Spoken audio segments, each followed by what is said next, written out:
Les contes du loup, le loup et la petite poule rousse, édition Gauthier Languereau. Au moment où commence cette histoire, le loup vient de sortir de table. Il n'avait jamais dû manger ce dernier lapin, ni ce troisième, et encore moins les 10 ou 20 qui ont suivi. Il est tellement gourmand. Un peu d'exercice lui fera le plus grand bien. Juste de quoi digérer avant le goûter. Hop, hop, hop. Un pas, en amenant difficilement un autre, notre loup quitte sa forêt. C'est alors qu'une conversation attire son attention. C'est une poule qui discute avec une petite fille, habillée de rouge de la tête aux pieds. Il tend une oreille curieuse. Ce matin, j'ai trouvé quelques grains de blé. Peux-tu m'aider à les semer, puis à les arroser? Demande la poule.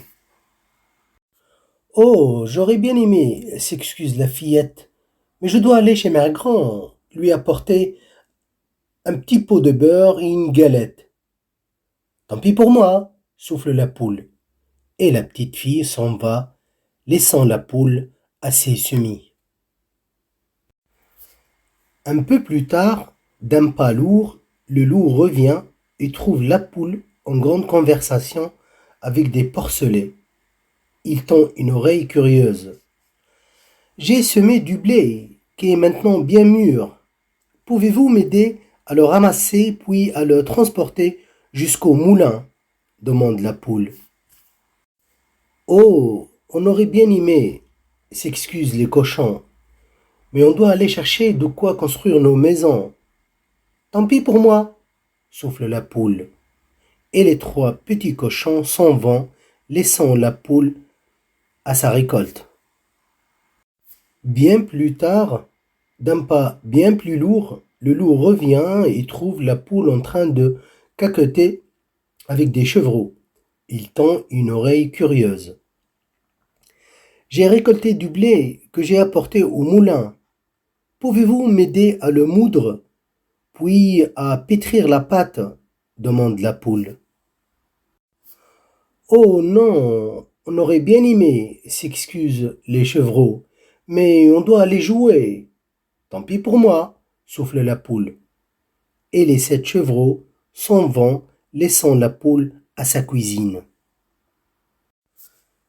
Beaucoup plus tard, d'un pas encore plus lourd, le loup revient et trouve la poule toute seule, en grande conversation avec elle-même. Il tend une oreille curieuse. J'ai semé le blé que j'ai récolté. J'ai porté les grains que j'ai broyés au moulin. J'ai pétri la pâte que j'ai mise au four. Et me voilà avec une grosse miche de pain bien chaude que je vais manger toute seule. Et tant pis pour ceux qui n'ont pas voulu m'aider. Le loup dévore du regard la poule et son pain, si dodu, si appétissant et si proche.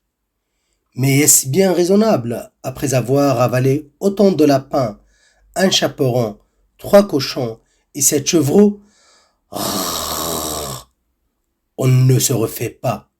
Ce sera mon dessert. Le loup lève les bras, sort ses griffes acérées, ouvre grand sa gueule et saute. Plof! D'un coup, d'un seul, les 7 chevreaux, les 3 petits cochons, le petit chaperon rouge et les innombrables lapins qu'il a avalés se rappellent à lui. Et il s'écrase comme une grosse patate trop cuite, incapable de bouger, le ventre prêt à exploser à la moindre miette avalée. Tant pis, il reste ici et va attendre que la digestion fasse tranquillement son œuvre. Alors qu'il s'apprête à sombrer dans un sommeil gourmand, la gentille petite poule rousse, par le bruit alertée, s'approche. Oh, le pauvre petit loup affamé! Elle prend sa miche, coupe un généreux morceau de pain et... boum!